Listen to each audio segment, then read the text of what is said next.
A minha escolha para o livro da semana é mais do que um livro. Eu não consegui restringir a minha escolha a apenas um livro e a primeira escolha que eu fiz é um livro que eu gosto muito, é de um autor de que eu gosto muitíssimo, um dos meus autores preferidos, e eu tenho esta mania de que quando gosto muito de ler literatura de um autor, procuro ler todas as obras que apanho dele, e foi o caso do William Faulkner, um dos grandes escritores do século XX, e a obra que eu escolhi é também considerada uma das grandes obras da literatura do século XX. Eu não escolhi obras ligadas à minha investigação sobre comportamento e funcionamento e evolução do comportamento, mas sim literatura.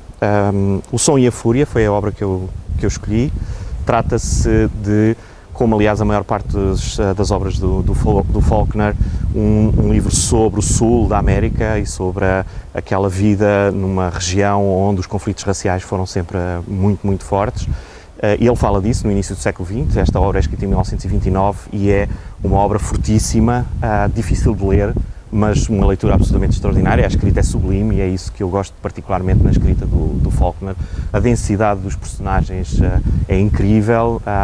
São verdadeiramente personagens que nós sentimos como personagens reais e isso obviamente só está ao alcance de grandes escritores. Portanto, essa é a minha primeira escolha, uma literatura absolutamente extraordinária do William Faulkner, O Som e a Fúria, cujas primeiras páginas são difíceis porque são o escrito de alguém que é um débil mental, provavelmente com autismo profundo, e portanto é para nós difícil no início acompanhar, ainda por cima há personagens com o mesmo nome, mas a recompensa é extraordinária. A minha segunda escolha é também para um autor que eu gosto muito, um autor do século XX, italiano, Italo Calvino, e a obra que eu escolhi do Italo Calvino é Palomar, que é uma história do Sr. Palomar, que tem o nome de um grande observatório astronómico, e também inspirado nesse nome o Sr. Palomar são as reflexões filosóficas pessoais de um personagem que por vezes nos faz sorrir com alguma ironia que o Italo Calvino põe e que procura olhar para a realidade e tentar tirar alguma racionalidade e alguma compreensão.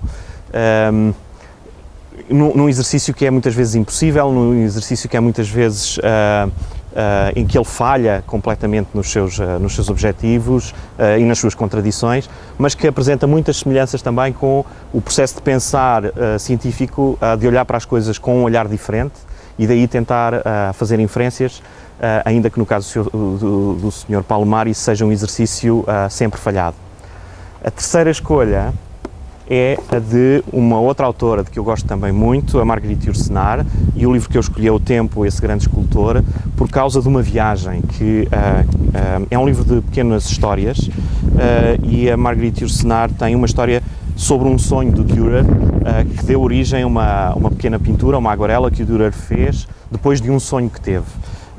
E eu, depois de ler este livro, como O Tempo, esse grande escultor, fiz uma viagem a Viena da Áustria e decidi, por causa de um congresso, decidi explicitamente ir visitar o Museu de História da Arte de Viena da Áustria, precisamente para ver esta aguarela do Albrecht Dürer. Estive vários minutos, enfim, bastantes minutos de volta desta pequena aguarela a apreciar.